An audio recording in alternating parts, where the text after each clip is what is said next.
Assalamualaikum puan dan tuan. Anda berjumpa kembali dengan saya Profesor Suteki di channel yang radikal, ramah, terdidik, dan berakal.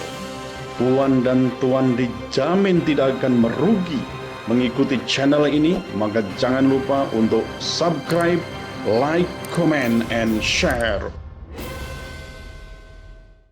Nah, mestinya saudara sekalian, kita mengutamakan persoalan keadilan substantif. Nah, kalau kita utamakan itu, butuh keberanian tadi saya katakan. Keberanian apa? Untuk melakukan non-enforcement of law. Atau misalnya kita tidak masuk ke sana lah. Bisa jadi kita juga menerapkan yang disebut dengan restoratif justice. Cuma sampai sekarang kita memang belum punya namanya restoratif justice system. RJ-nya ada. Kita mengadopsi misalnya aneks resolusi PBB ya tahun 2000 yang berbunyi the basic principles of the use of restorative justice in criminal matters. Ada kita punya itu. Nah, kita coba untuk menerapkan polisi punya FKPM ya, jadi Forum Kemitraan Kepolisian dan Masyarakat. Ada. Dengan payungnya itu adalah community policing. Kita punya, polisi punya sarana itu dan diberi wewenangnya itu melalui Undang-Undang Nomor 2 Tahun 2002 tentang Kepolisian Negara Republik Indonesia. Coba kita lihat di pasal 18 ya, ayat ya pasal 18 dan 19 itu ya. Di pasal 18 disebutkan bahwa demi kepentingan umum polisi dapat melakukan tindakan atas pertimbangan sendiri. Apa enggak keren itu? Kepentingan umum berarti kepentingan masyarakat banyak maksud saya. Nanti akan ada saya kasih contoh itu bagaimana polisi sebenarnya bisa menangkap, tidak menangkap, menahan, tidak menahan, atau menjadikan tersangka atau tidak, itu polisi. Maka disebut sebagai polisi itu punya posisi yang disebut dengan in optima forma. Dia garda terdepan menjadi hukum yang hidup, apakah menerapkan atau tidak menerapkan hukum di situ. Itu yang kita kenal dengan ada diskresi. Nah, bagaimana kita menggunakan diskresi itu supaya kita itu tidak seperti negara yang maksudnya ada penjajah di negara kita gitu loh. Ya kan? Kita mengikuti hukum yang notabene itu masih banyak kita mengadopsi hukum-hukum yang dibuat oleh Belanda. Tapi seolah-olah kita ini masih negara terjajah terus ya. Menjadikan rakyat itu bawahan bukan sebagai katanya demokrasi itu maksudnya enggak. Rakyat itu kan sebagai subjek bukan sebagai objek.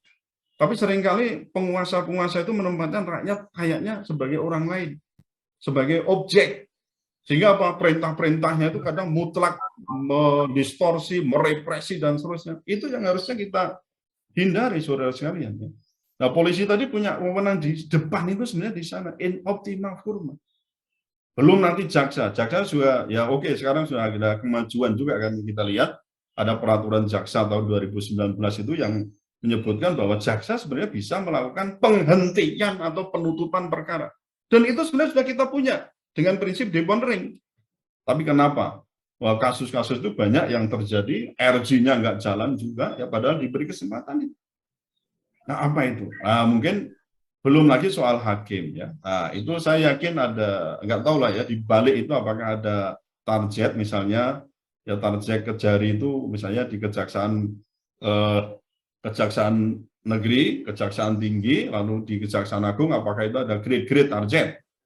Ya karena seringkali kalau kita nggak punya target, misalnya penuntutan berapa, ini berapa dalam waktu sekian lama, nanti dana yang digelontorkan bisa turun. Nah, kan bisa jadi begitu. Sama polisi juga punya, saya kira juga punya target-target. Antara Polmas dan Reskrim saja itu bisa berbeda pikiran. Kalau kita mikirnya itu RJ misalnya, ini kita kenal di situ untuk non-enforcement of law, RJ pikirnya kita, mestinya banyak yang selesai ketika kita melakukan tugas pempolisian masyarakat itu. Masih bisa dirembuk persoalan itu. Nggak harus semuanya itu berakhir pada pengadilan. Nggak harus semuanya berakhir pada penjara. Karena nggak bisa itu kita lakukan itu. Bisa. Nah, cuma kita ini kadang-kadang tadi, kita nggak punya kemauan untuk di sana. Meskipun kita pun sebenarnya sudah pernah itu studi banding itu di Australia ya, tahun berapa itu. Mahkamah Agung sempat juga studi banding ke sana. Di Australia kita kenal namanya NGC itu ya, Neighborhood Justice System. Neighborhood Justice Center. Jadi proses peradilan itu dijalankan ya layaknya seperti restoratif justice ini. Dan itu di luar peradilan formal. Bisa dilakukan. Kenapa misalnya sekarang kita ngomong di Belanda itu penjara menjadi sepi atau banyak tidak dihuni, bahkan disewakan untuk negara lain misalnya.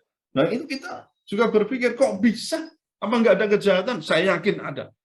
Tapi ini menyangkut persoalan penegakannya bagaimana. Menyangkut penyelesaiannya bagaimana. Baik itu oleh aparat maupun masyarakat sendiri.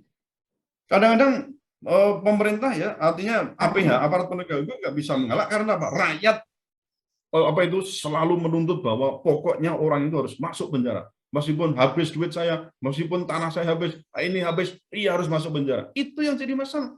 Nah, kalau yang di NGC tadi, saudara sekalian, itu memang rakyat dididik, ada training centernya. Rakyat itu secara bergelombang dididik. Supaya apa? Kalau Anda menyelesaikan perkara ini, perdata, pidana, macam-macam, ini loh caranya. Jangan buru-buru Anda membawa ke peradilan formal, saudara. Selesaikan dulu di kami, selesaikan. Wah, gitu dong. Kita nggak punya, meskipun kita sudah studi banding ke Australia itu.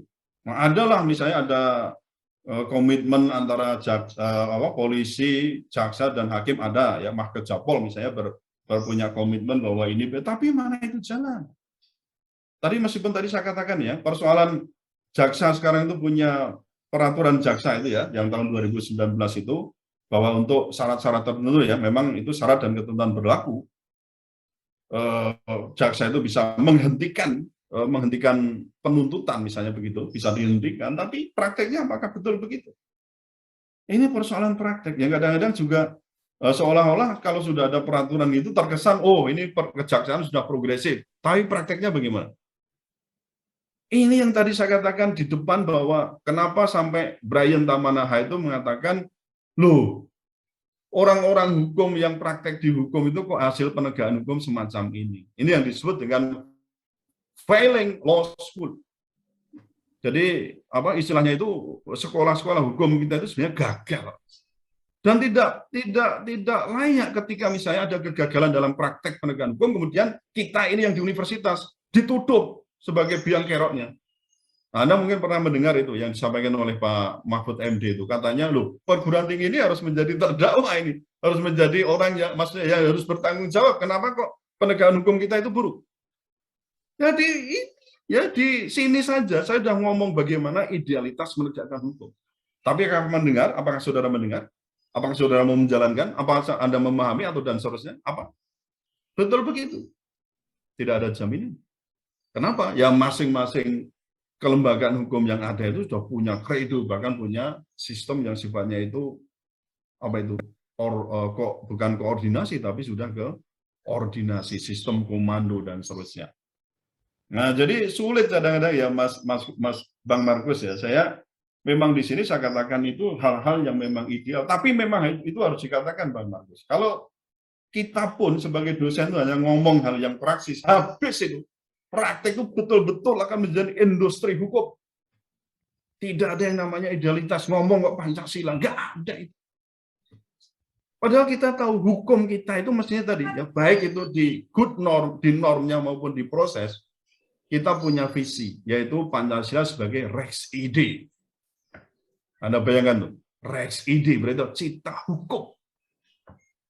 Nanti turun menjadi kaidah penuntun untuk penegakan maupun pembuatan maupun penegakan hukum. Nah sekarang kita lihat apakah betul penegakan hukum, pembuatan hukum kita sudah based on Pancasila? Jauh. Kita punya hukum yang sudah karakternya itu liberal, kapitalistik. Loh, ini kita akui loh, kita jujur aja, yang macam itu. Mana bisa kita gembar-gembor ini Pancasila, ini Pancasila, ini Pancasila. Yang muncul itu justru Pancasila 404, not found. Tidak ditemukan. Sulit kita bisa menemukan nilai-nilai Pancasila betul-betul terintegrasi, termanifestasi dalam hukum kita, apakah itu dalam pembuatan maupun dalam penegakan hukum. Sulit kita. Padahal tadi saya katakan, ini kalau kita ngomong secara progresif menggunakan spiritual quotient, itu mestinya naik ke atas, bahwa nilai-nilai Pancasila itu harus menjadi namanya Rex Ide.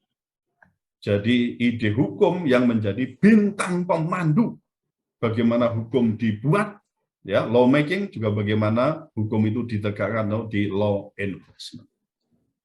Nah, sehingga dalam hal ini saudara sekalian, kita perlu mengkaji ulang ya pemahaman ilmu hukum dan juga mengarahkan hukum, ilmu hukum itu menjadi yang holos, ya, menyeluruh, ya, meliputi semua, bukan hanya aspek peraturan saja dan juga progresif. Nah, jadi itu yang menjadi background bagaimana persoalan non enforcement of law itu.